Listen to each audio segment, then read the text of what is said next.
thing. It's like if you keep doing what you've always done, you'll Hmm. keep getting what you've always got. And So that's true. not been, yeah, it's not been the way. And, and Einstein said the sign of madness was keeping doing the same thing. Hmm. So, you do the same thing all the time and you expect different results. How does that work? What it's called, insanity. Yeah, yeah. Einstein was right on that one. It's like Hmm. it's flogging a dead horse. So Exactly. we're looking at the idea of business as an organism, not just an organization.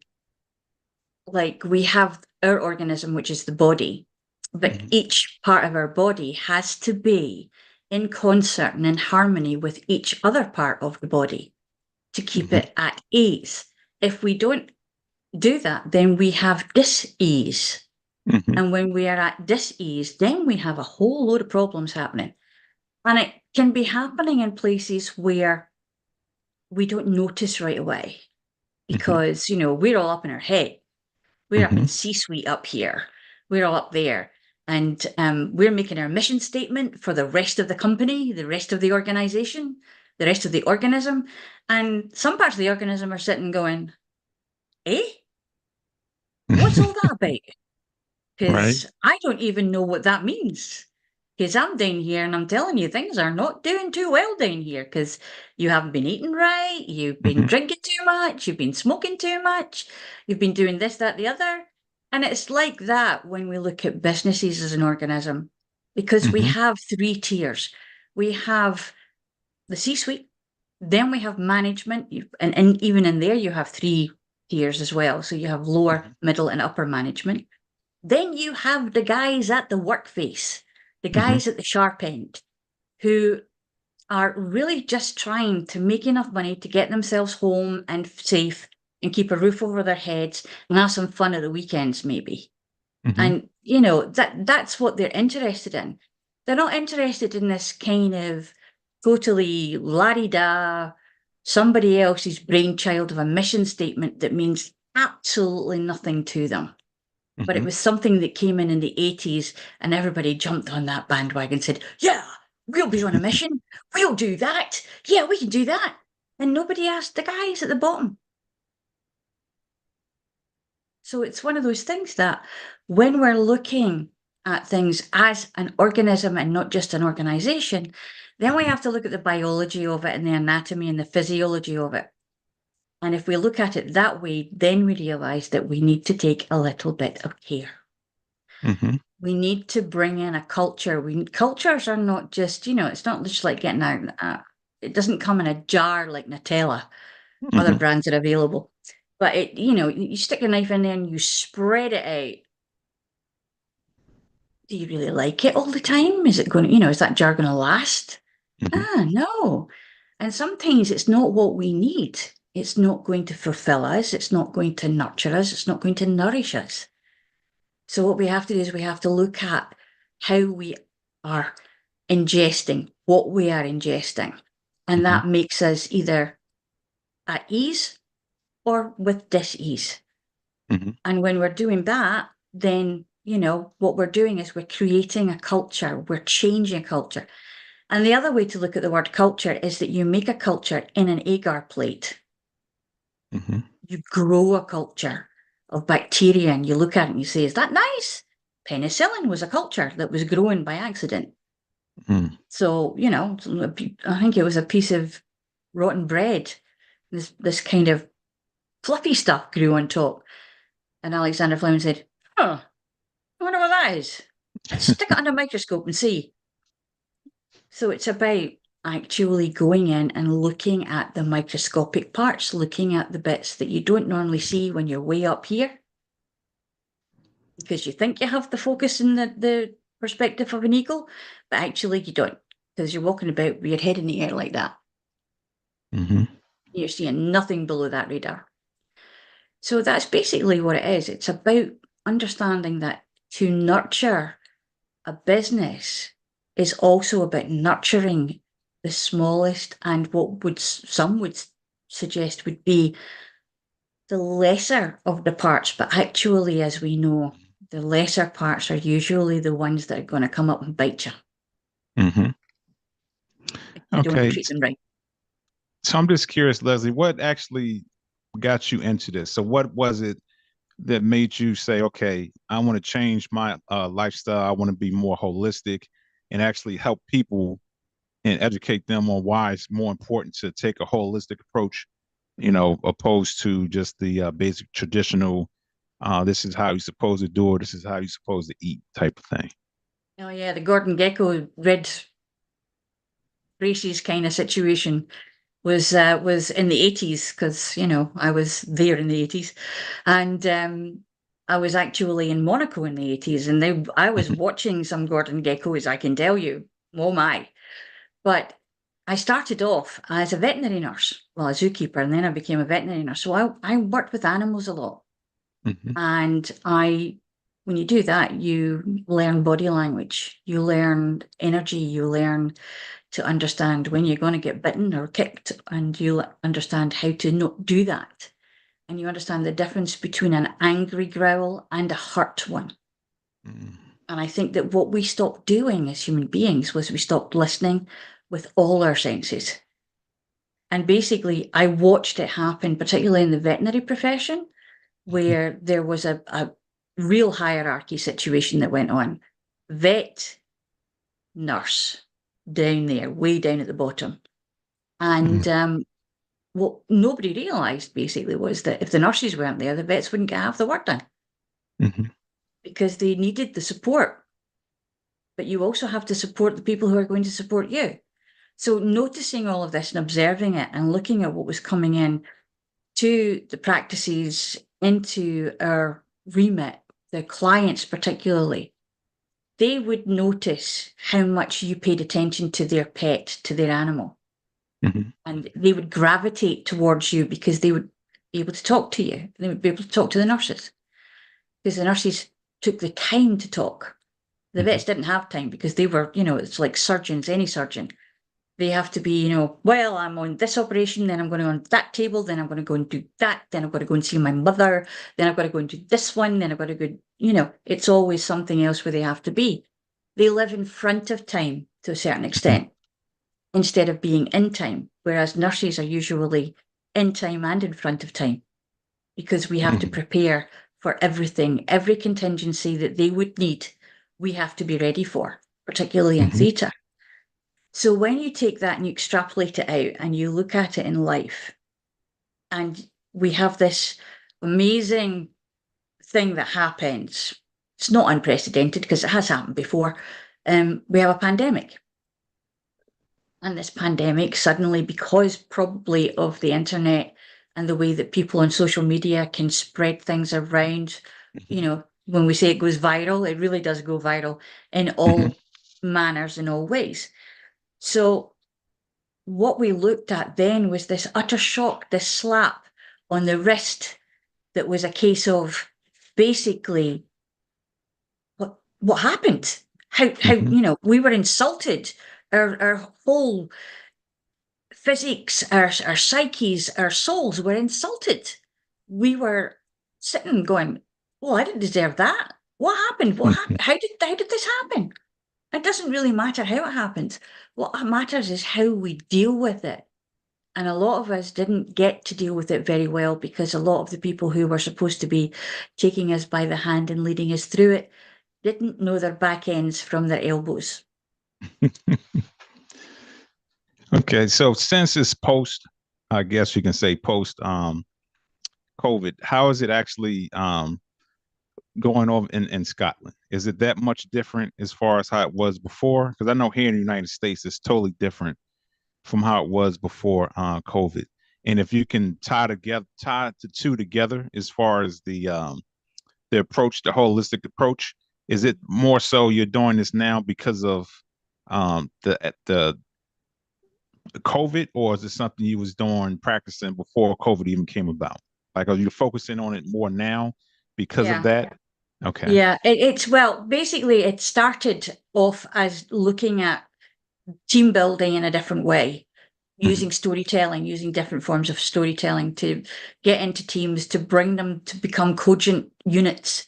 Because even when people work in teams, they're not really, they're like workmates, but they're not really mates. They're not really friends. And Hmm. they compartmentalize. They don't tend to know what Jack does, or Jack doesn't know what Charlie does. And then if Charlie goes off, if the machine breaks down because nobody knows what Charlie did, but Hmm. suddenly things are not happening. So it's, again, communication is all about a culture of understanding what's going on. So Okay. I'd gone through that just before COVID hit. And then I was watching and listening to, because I do a monthly thing with therapists, so a lot of therapists who come together basically to let people know that we were still there, that it was still possible to talk to us. And noticing also all the statistics that were coming out from places like HBR on Hmm. how the Great Resignation was one, it's this tidal wave of people deciding that life is too short. I don't Hmm. care what's going to happen. I got to leave here because this guy's getting on my last nerve and I Hmm. can't do this anymore. And it's a case of people were understanding and making big decisions, polar opposite decisions sometimes, Hmm. in matter of seconds because it was emotional, because there was fear and anxiety right at the bottom of it. Because suddenly somebody had come and dropped this right on their lap and said, deal with this. But they hadn't really known how to deal with it. So Hmm. they just decided, okay, I'm out of here. I've got things to do. I've got that to do. If I'm not going to be paid because someone's got me on furlough for so long, Hmm. then I could just as easily be on benefit, which we call it being on benefits. And the government can help me while I figure out what to do because, Hmm. basically they're not figuring out anything. So why should I? There's this whole kind of idea that went on. And Okay. so looking at that and understanding that, oh, hang on a minute, the world is sick. The world Exactly. is in dis-ease. There's a dis-ease here. So what do we do to ease this pain? How Hmm. do we actually ease this pain without killing the world first? We have to kind of make a big surgical thing, yes. But what about the bit that's not surgical? What about the bit that takes the person and looks at the person as an individual within a system, like a single cell within a big organism, and how that cell travels around the organism and what its effect is? And this is how my brain kind of worked. And I was seeing these pictures. So I was kind of taking from all my experiences with surgery and with medicine, and then looking at it from the point of view of the psychological and the psychic way of looking at it, this more mindful way of looking at how to be in business, how to be part of a business, and how to make that kind of gel and work better for everyone. Okay. Okay. So how would you, from your perspective, nurture that When business? it when it comes down to it, what you have to do is you have to talk to people. You have to find out in a very trusting way, very secure way. You have to talk to them and ask them questions, and I usually make it surveys. So we Mm. have a survey at the beginning, a survey at the minute, in the middle of the scheme, and then a survey at the end. But the top guys don't get to know what the survey's results are from the bottom guys. They are Okay. kept, only I know what's going on there, so Mm. that there's no pressure. There's no kind of, oh, well, if I tell you this, they're going to sack me, or they're going to Hmm. ostracize me, or I'm not going to get Hmm. promoted, kind of thing.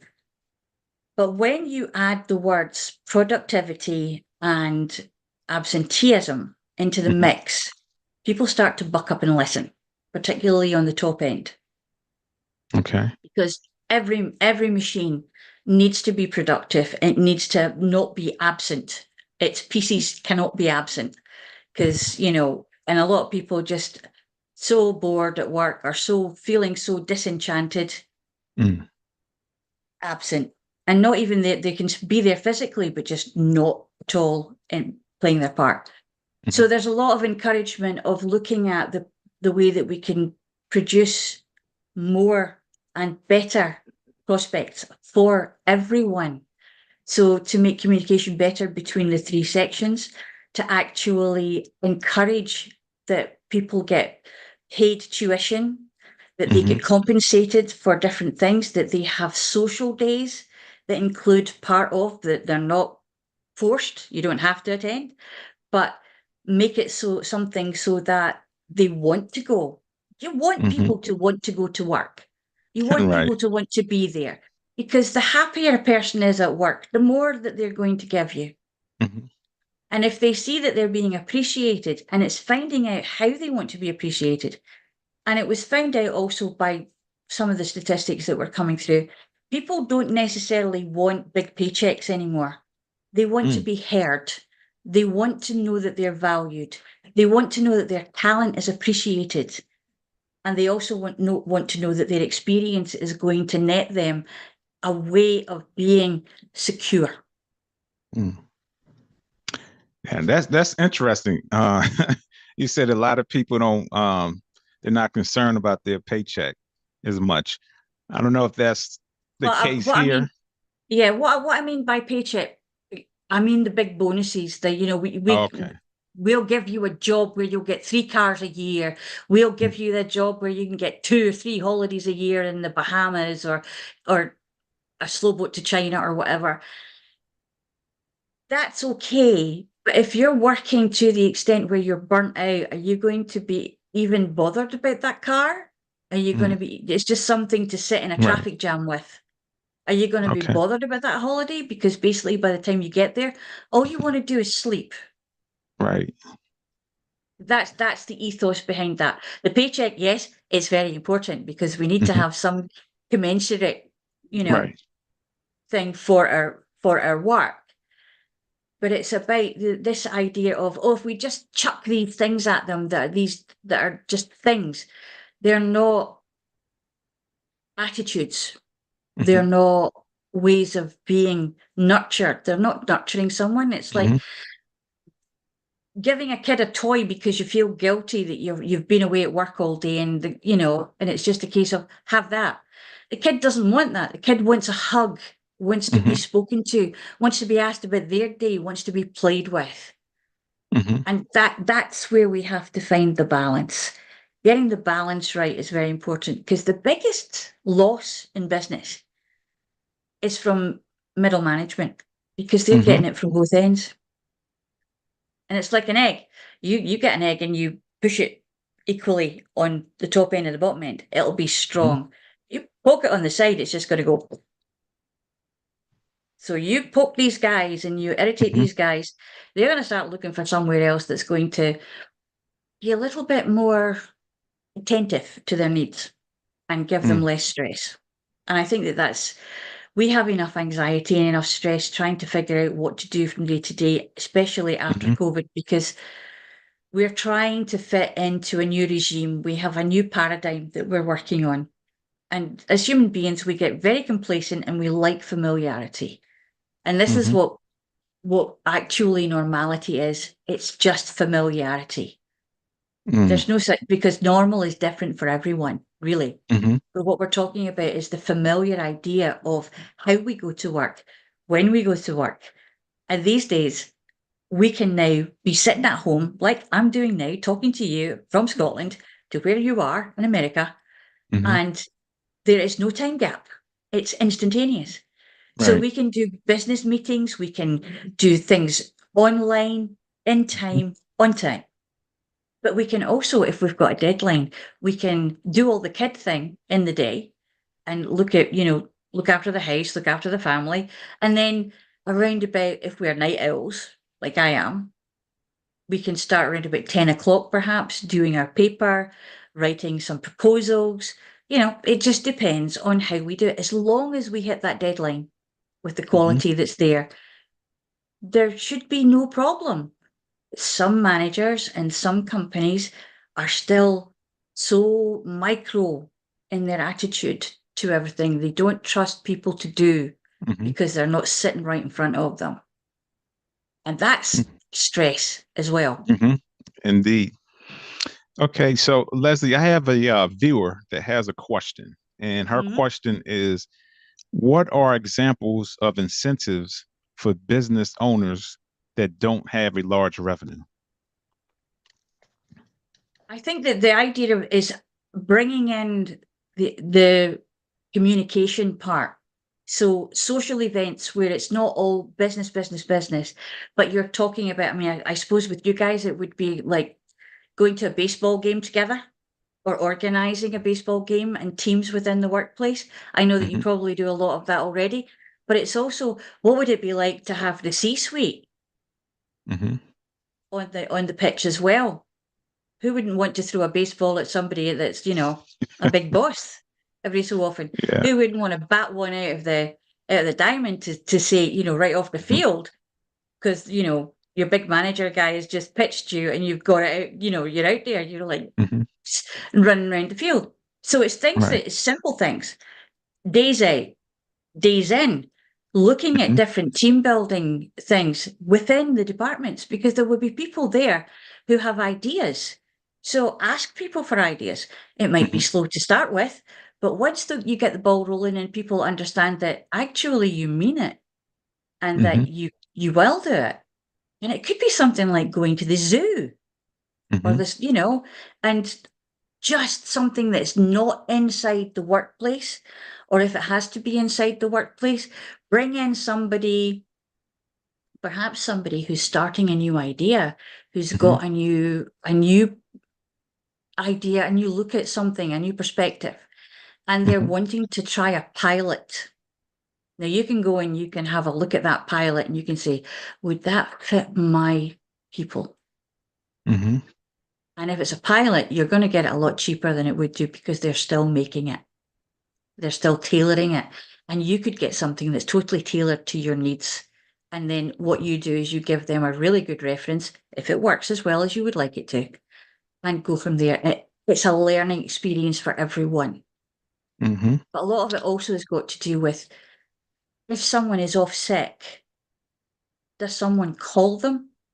And not to say Mm. why you off sick, but hey Charlie, how you doing? You all right? Exactly. Do you need anything?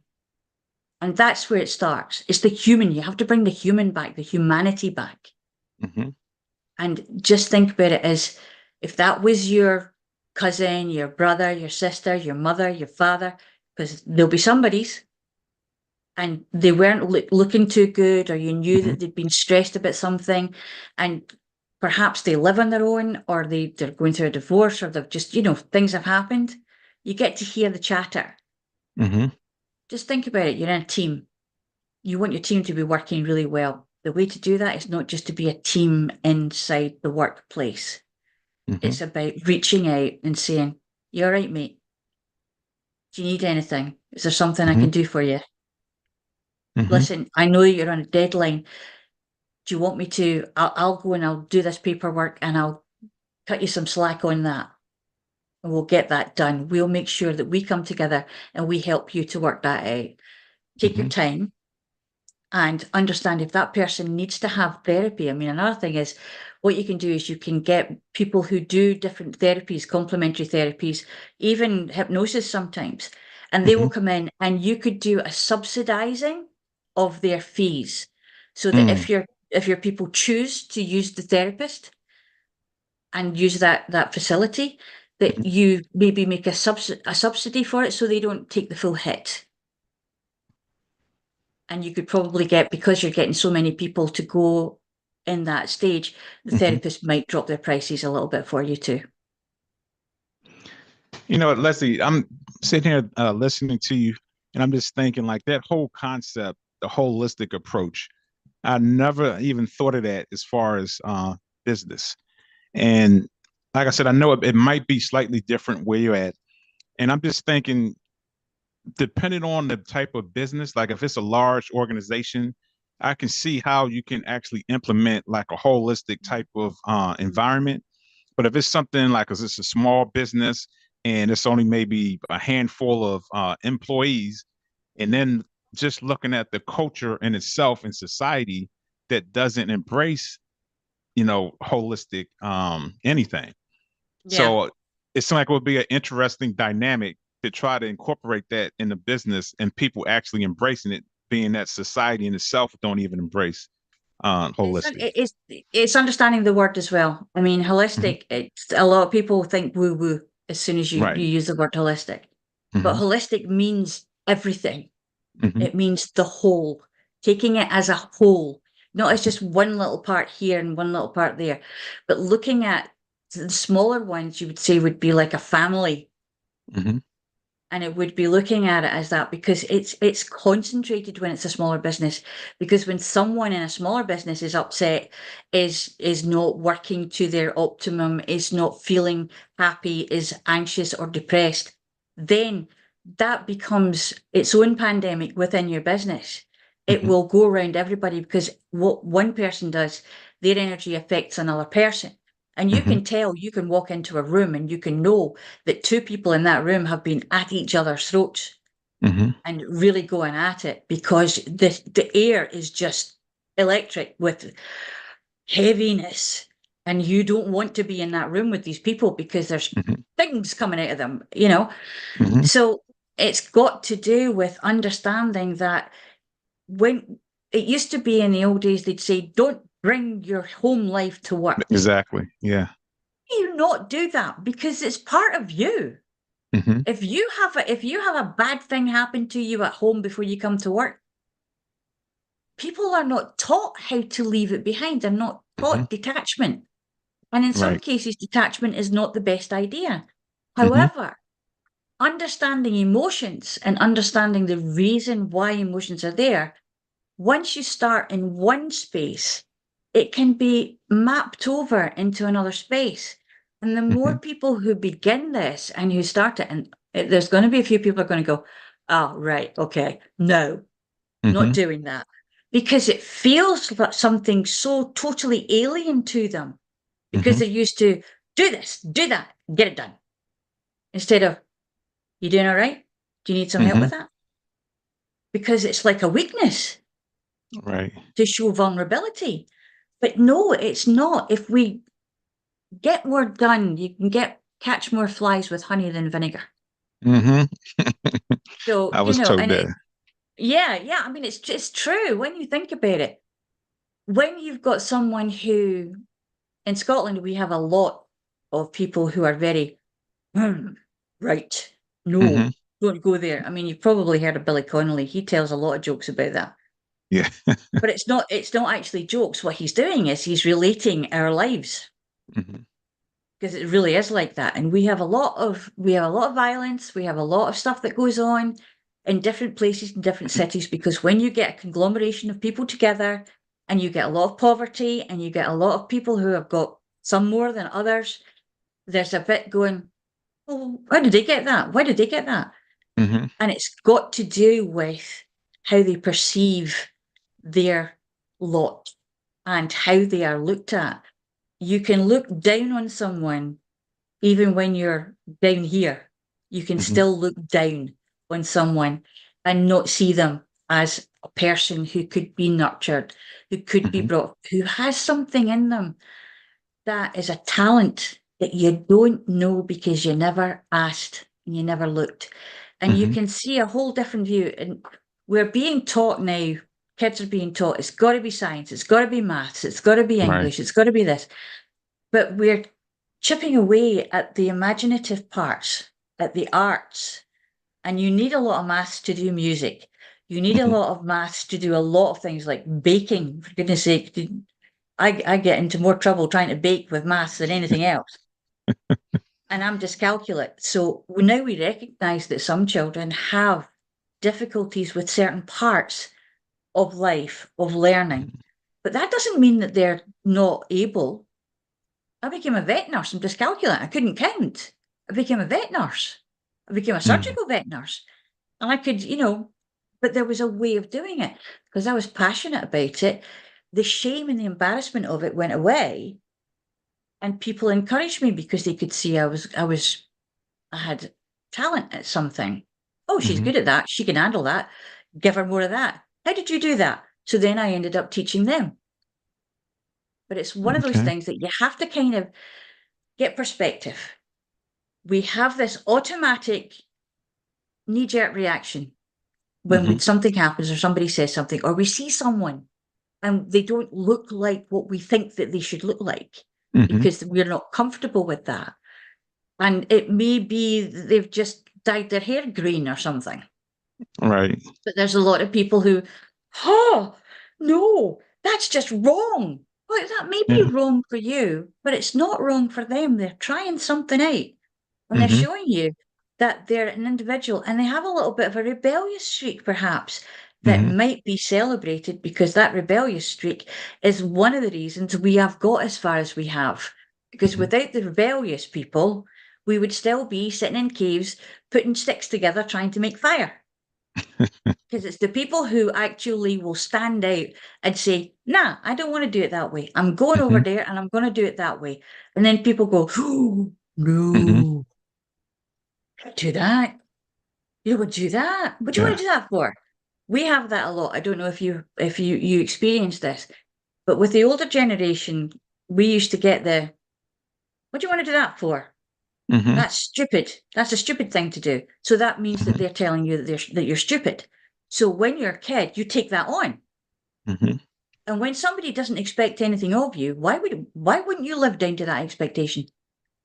Right. Why would you try any harder? Because, well, obviously you said that I was stupid, and because you're the Mm-hmm. adult and you're in charge of me, you're the Mm-hmm. authority, and the teachers don't get you because you've got ADHD or you've got dyscalculia or you're dyslexic, Mm-hmm. dyspraxic.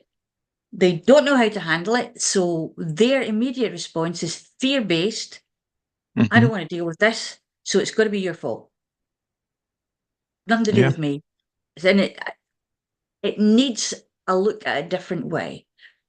If we did this and we looked at bullying, and bullying comes in so many different forms Mm-hmm. and in so many different generations in life, that, my parents used to say to me, you're going to be a secretary because it's a good job and and you're only going to do it till you get married and have kids.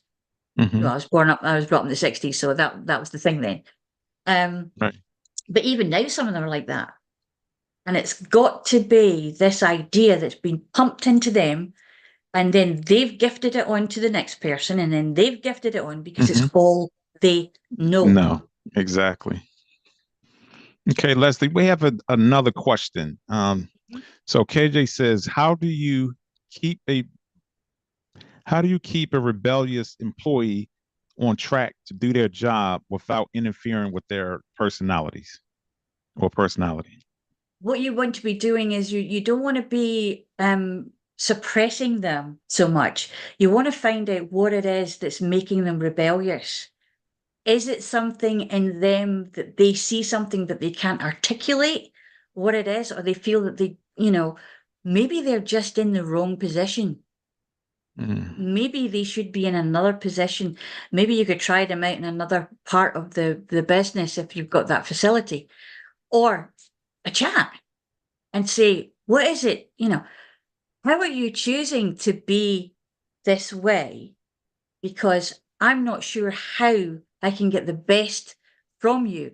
What would happen if we had a chat Mhm. and we discovered what it is that makes you tick, that makes you want to come into work in the first place? Why is it that you come to work?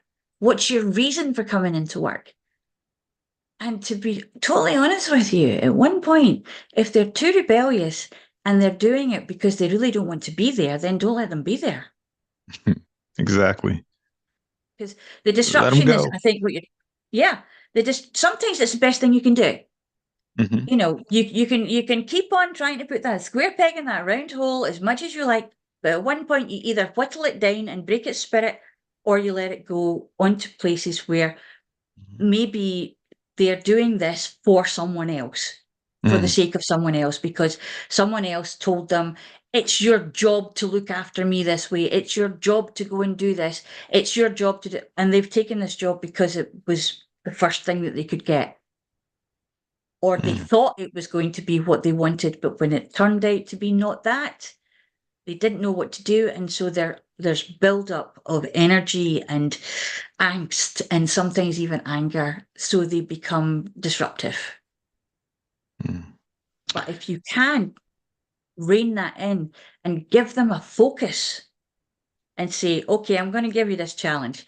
Let's see if what you can do with that. And then just let them do it and watch them work, because they just might work differently to other people, but get out a really good result at the end. Mm. Okay.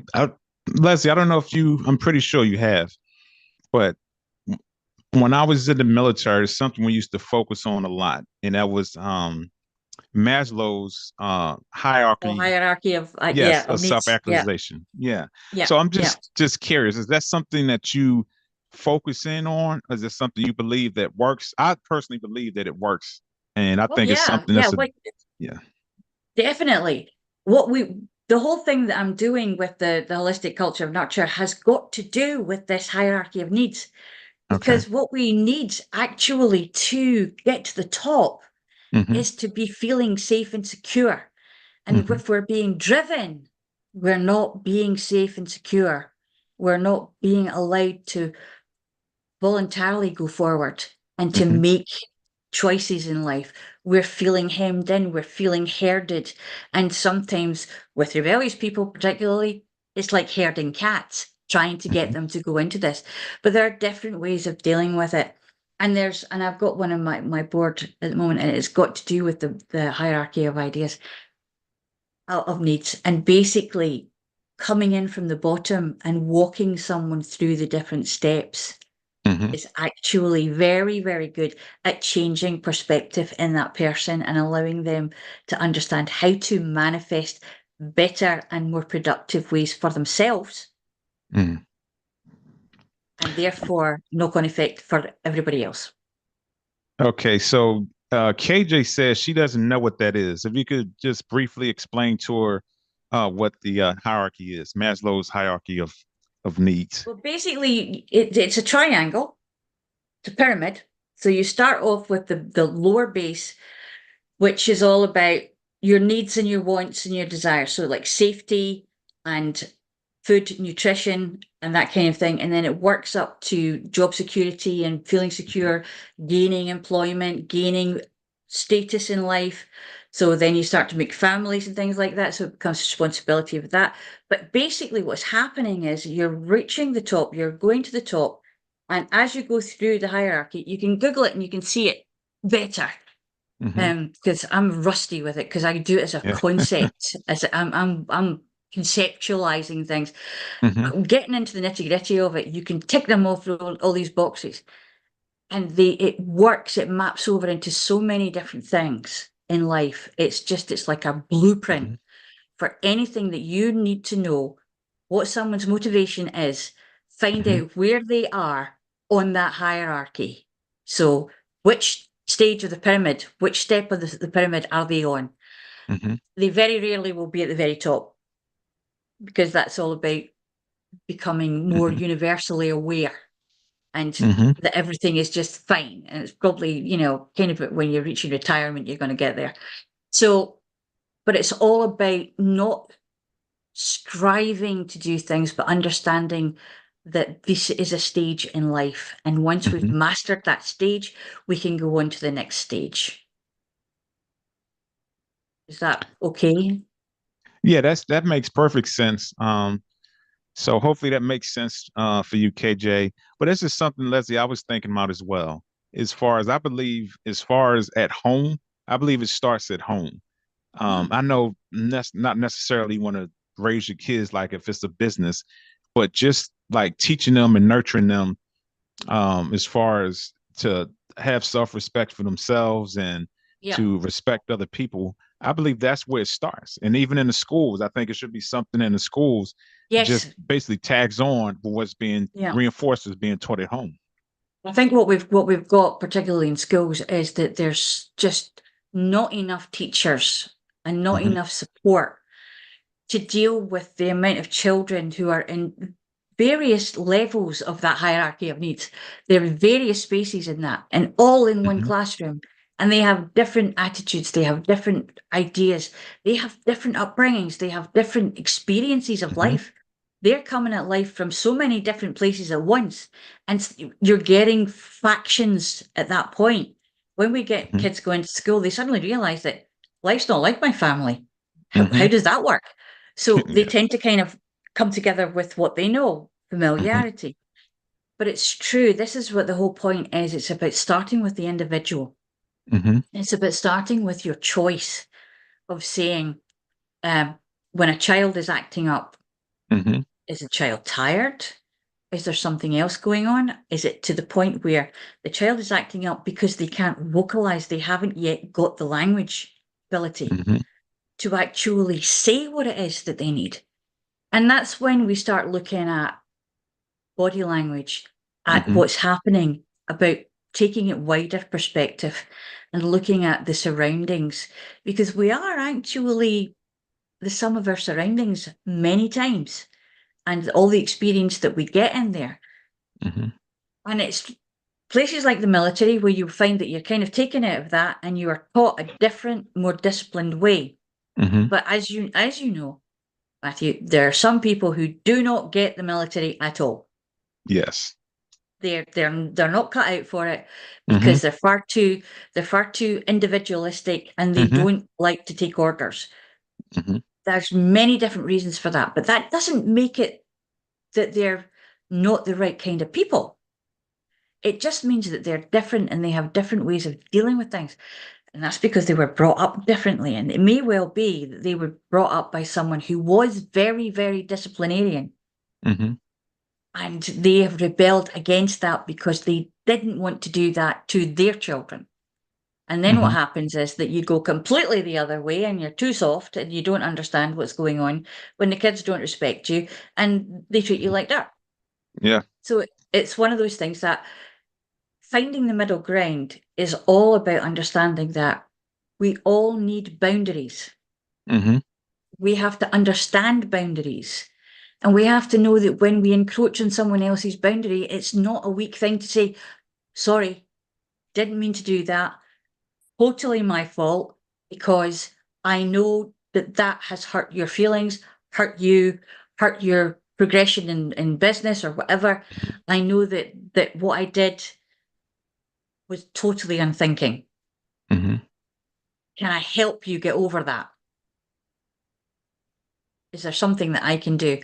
But Mhm. actually, the best thing that you can do is take a step back before you decide to do something and say, how is this going to affect the people around me? Mhm.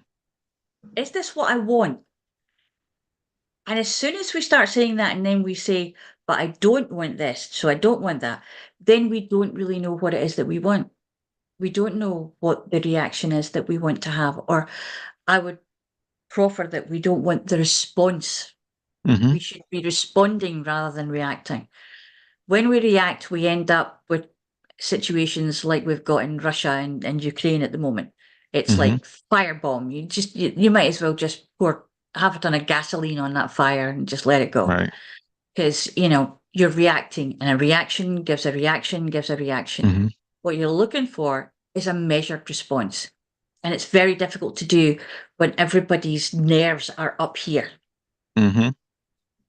So that's the case when you have to take the plug out, you have to let everybody settle down. Mhm. And it's with kids, with anybody, in some ways, it's like looking at animals. You look at a wolf pack, you Mhm. see discipline there, and Yeah. it's discipline. But these guys all know what is what. And some of them they'll sometimes push the barrier a little bit just to check that they Mhm. are, that they're still in the right place. And I think Mhm. that as human beings, we've forgotten that we can't just trample over everybody because we feel like it, or Mhm. because we feel that, and a lot of the times it's insecurity that makes people do that. They don't feel secure in themselves or they don't like themselves. And we were Mhm. talking about this the other day. People tend to identify with the problem, Mhm. with the issue. They don't identify with themselves anymore because people don't sit with themselves anymore. Mm-mm. Very Don't. few people, because we're always doing this on the phone or Mhm. on the computer, or we're watching the television, we're binge watching something else. And what we're doing is we are not actually in here Focus. or in Mhm. here. We're vegetating, we're in a Mhm. trance, and we're in a Mhm. vegetative trance. And Yep. it's not a restful trance. It's actually just a waiting trance, waiting for something to take our interest elsewhere. But it's also an unplugging because we've done so much stressful stuff. We just want to Mm-hmm. go and just disappear for a little while. However, if we went outside and we played, and we went Mm-hmm. into fresh air, we walked in forest, we walked, even if you go out in the desert, look at some cactuses, cacti. Mm-hmm. Even if you go out and you look at the street lights, the beautiful lights that you can see Mm-hmm. in the cities, and count birds up in the sky, Mm-hmm. you're lifting your head, you're bringing more air in, and that's got to do you. It's all got to do. It's all connected. Mm-hmm. If you feel good, you're going to treat people well. If you treat Exactly. people well, they'll treat people well. I don't know about Yep. you, but when I'm in the car and somebody lets me pass, I'm more inclined to let somebody else pass. Mm-hmm. And that's Yep. how it works. It's pay it forward. When it comes Mm-hmm. to, people starting to do this, the biggest avalanche starts with one snowflake. Mm-hmm. And if you start and it's just one on top of the other, on top of the other, on top of the other, top of the other, and then somebody goes, bang, and it goes, yay! Now I'm all over the place. Now I've Mm-hmm. covered you all. And now we're all in the same boat. And that's it. We can only be responsible for what we do, what we choose, how we choose it, and why we choose it. And sometimes we don't know the why. So what Mm-hmm. we do then is say, do I really want to do that? Mm-hmm. Do I really want to say that? And if it's something that's really getting on your nerves, then you go and write it down somewhere, take it safely outside, and burn it. Mm-hmm. It's, get it out. Because the more that we keep in, the more that we suppress, it will become a physical thing. Yes, indeed. So get it out, write it out, run it out, go out, dig a hole and shout into the ground if you have to, go and hug a tree. Mm-hmm. They love a hug. And basically it will actually allow you to release the tension in yourself Mm. because you're actually giving yourself a hug. If you can't get somebody to give you a hug, and let's face it, after COVID, we all need some hugs. And Yeah. it's one of those things that, and you can do it yourself. You can give yourself a hug. It's not quite as good. Mm-hmm. But hugging is a decompression Mm-hmm. situation.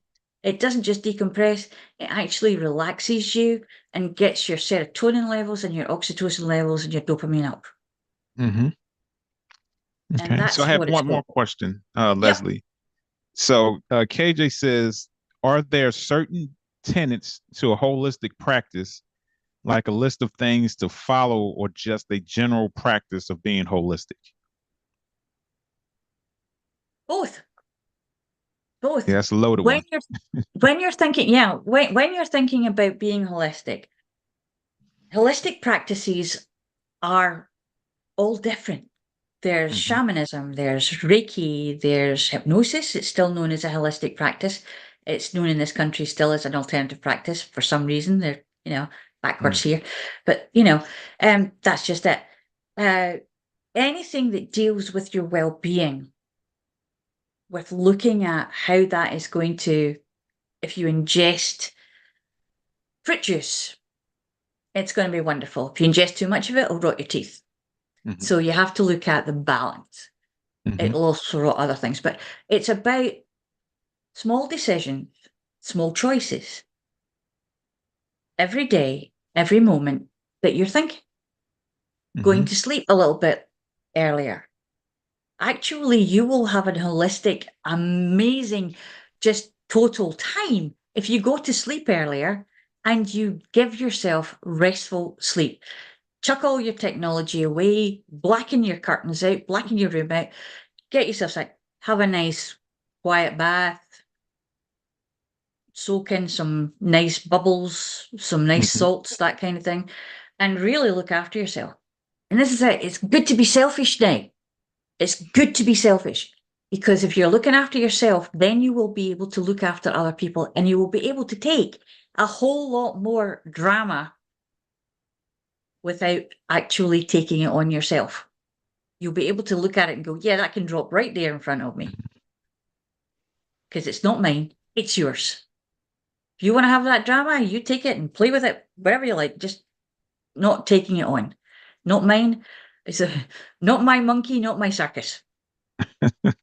I liked it one. I haven't heard that one. Well, yeah, no, my monkey's not my circus.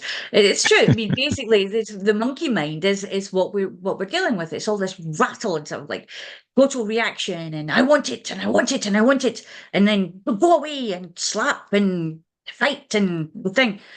Mhm. That brain is now almost redundant to a certain extent. We Mhm. have all this forward thinking stuff here. We have all this logic. We have all this absolute potential. What do we do with it? Watch Netflix. Mm. Look at cats on the internet, which is, It's occasionally is pretty good. funny. I like those though. Right, yeah, occasionally it's good. Don't make it your postcode, or as you say, your zip code. Don't make it your zip code. You don't have to live there. You don't have to actually Mhm. be in there.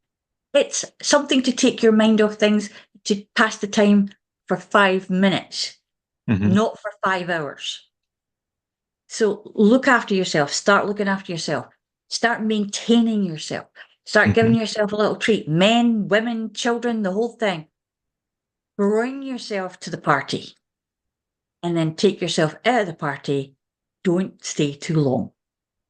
Mhm. Always give yourself time to be breathing. Mhm. Remember to breathe. That's an holistic practice. Holistic Yep. practices for Reiki and things like that, they are very, very helpful to help you to maintain yourself. Mhm.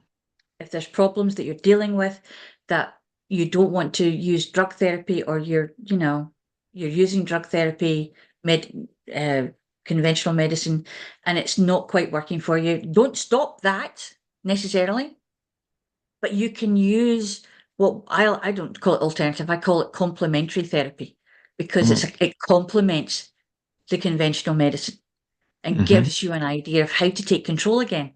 And that's it. We've given over control to something else who's I decided. agree. There's a decision being made that we call it a nanny state here. It's like we've all got nannies telling us, now, children, you've not to do this. This is naughty. It's very, very naughty. You've not Yeah. to do it, or nanny will spank you very hard. Mhm. And we're sitting there going, hang on a minute. I know what common sense is, but we had a common sensectomy in the 70s somewhere. Mhm. And it's like surgically removed from the world. And common sense is that thing that says, no, I don't really want to stick my finger in that plug hole because it might be live. Or I don't want to take my car out after I've had 2 glasses of wine. Or, I can take a taxi.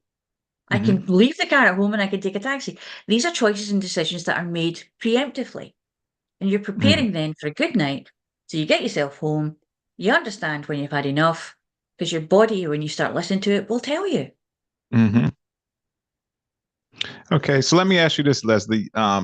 In your bio says you do consulting. So what type of consulting do you do? Do you do it abroad as well, or just in Scotland? Yeah. Yeah, I do a lot of consulting on here like this. Okay. And I'm basically talk to people about this kind of thing, about how Okay. to help themselves, about what they're doing and how to make what they're doing work better for them. Hmm. And so, I mean, I do some in France, I do some in Monaco, I've done some in Canada, uh, and yeah, Ireland, England. Okay.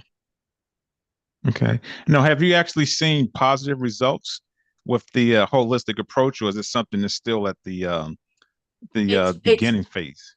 it's very still holistic approach generally, leaps and bounds, is coming Mhm. along. It's slow because there's a lot of people who are still kind of going, I don't really think Yeah. that that's going to work.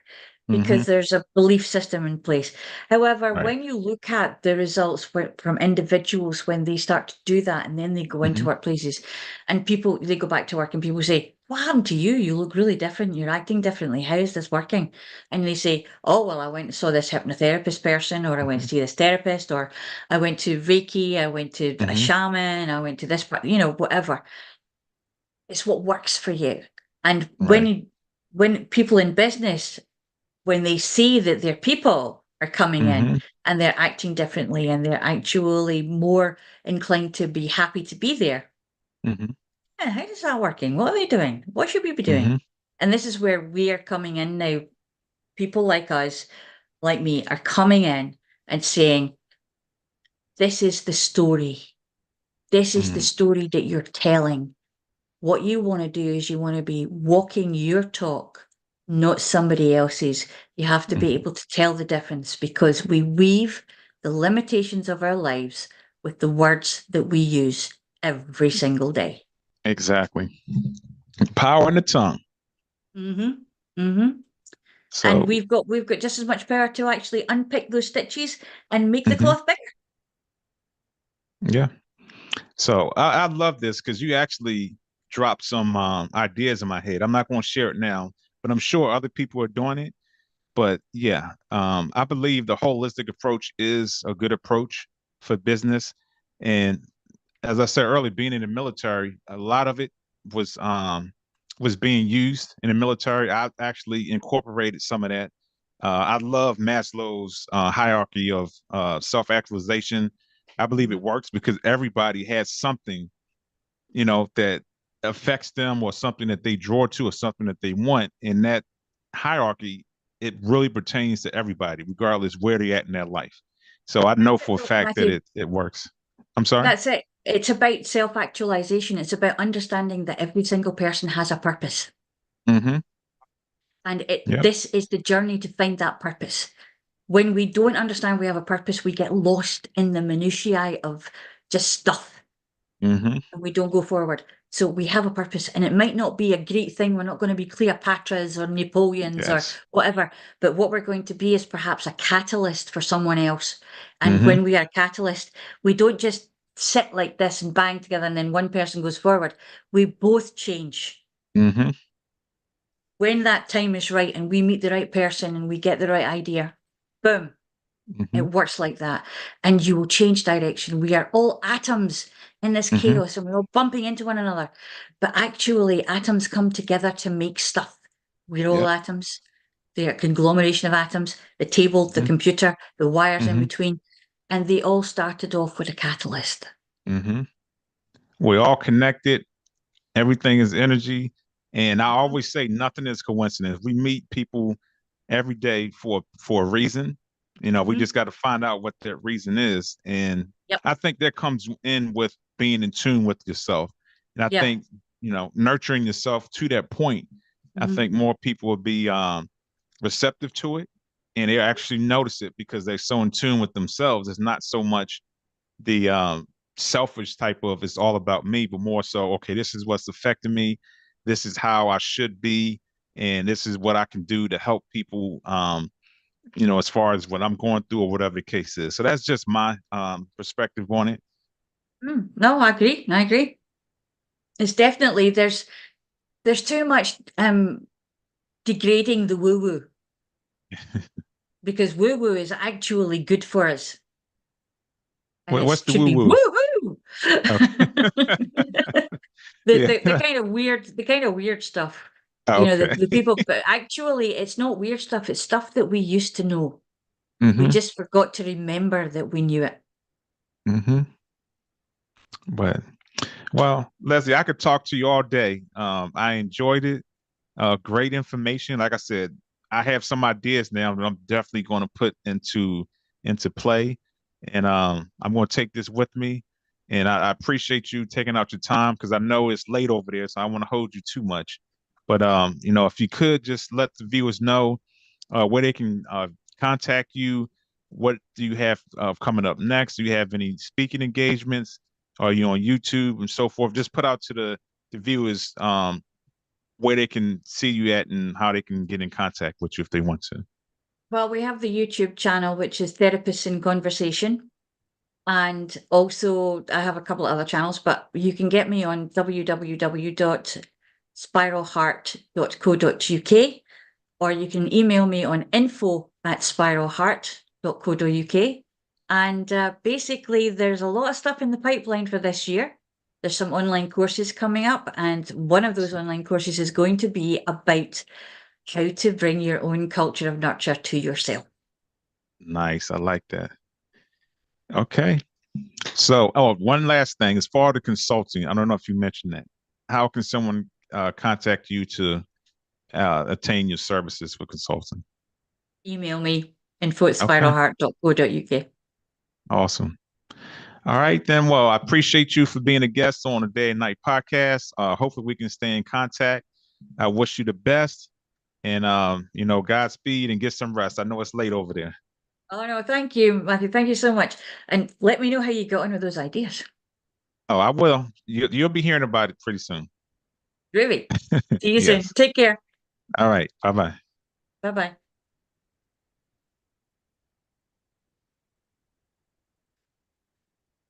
All right. So I just want to say to the viewers, thank everybody for watching. KJ, thanks for the questions. Continue to watch the show. Mark is missing in action somewhere. I don't know what's going on with him. Hopefully he'll be here tomorrow because we got another good episode coming to you tomorrow. So tomorrow's guest is a neuroscientist, and she's going to talk about. Let me see. I have it right here. So she's going to talk about how do the brain make sense of the world. So that's going to be a good one. I'm looking forward to having a discussion with her about that. So hopefully everybody learned something from this episode. I definitely did. Like I said, I got some ideas. Um, I'm not going to put it out there because I don't want nobody stealing my juju. So, but like I said, as always, beautiful people, like, subscribe, comment, and we'll see you tomorrow. I think it's 5 o'clock. Tune in. Y'all be good and peace out.